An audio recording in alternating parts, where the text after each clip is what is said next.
Hello and welcome back. In this video, I'm going to be talking about how low-income people get into college, but the principles apply to everybody. All right, so we're going to talk about that in this video. Stay to the end so you can hear all the good information.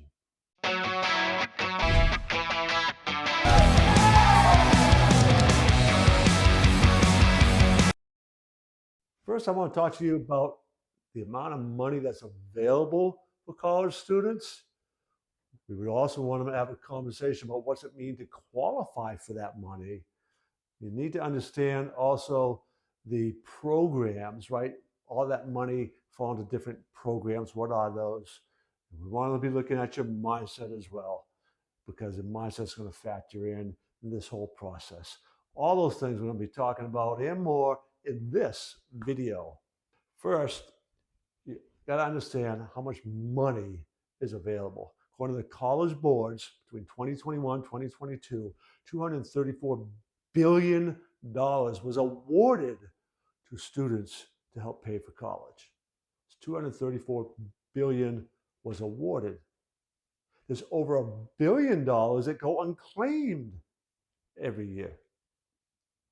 There is a lot of money available for colleges. If you don't think you can afford college, there are so many resources available to help you get your child through college. You've got to understand that so many people in this country value education that we want to help those who can benefit most from that.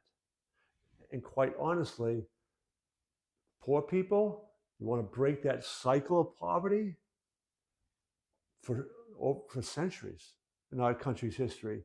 The answer to that, breaking that cycle, has been education. So if you think there's no way I can afford college, you're wrong. Okay? Point blank, you're wrong. There is so much money out there. With all that money available, what's it mean to be qualified for it? Right? Most families think that you've got to be qualified by being exceptional academically, athletically, in some arts, music, something that's going to get you a scholarship based on your skills that you prove in those areas. That is true to a certain degree. If you are an outstanding athlete, you're an outstanding musician, artist, in academics, yeah, that can help you get scholarships. But there are scholarships out there and grants out there for all kinds of different things from different organizations. Many of them, as I said, over $1 billion get unclaimed, that give it just because Boy Scouts want to give a scholarship because you made Eagle Scout or you did some super heroic deed, or there are scholarships out there because of your last name, potentially. Like it's amazing how many different scholarships and grants are out there. For example, my family, after my wife passed away, set up a scholarship fund in her name.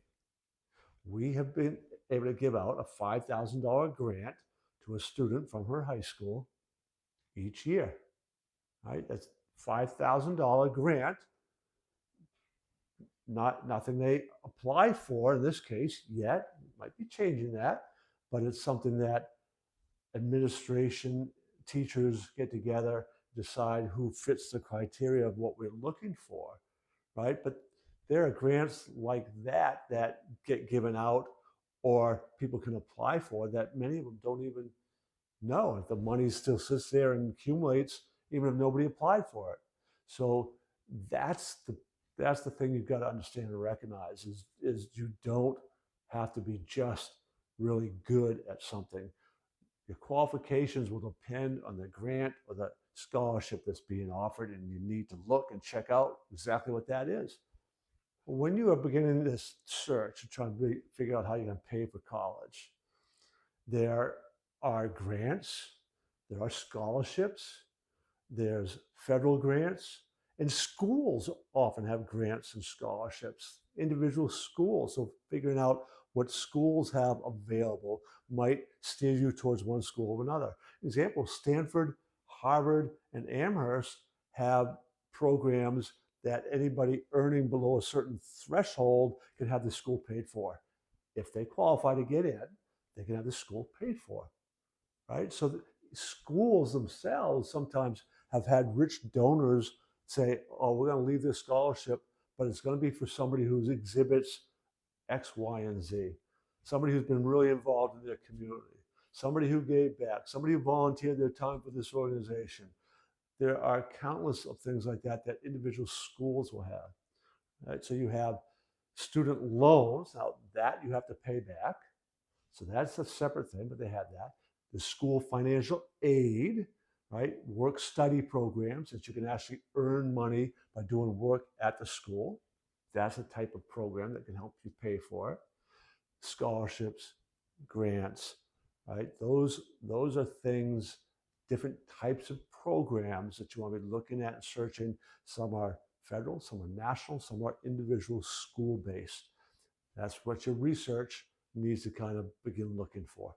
The key for you as parent and student, and I would suggest parents guide students in this, is your mindset.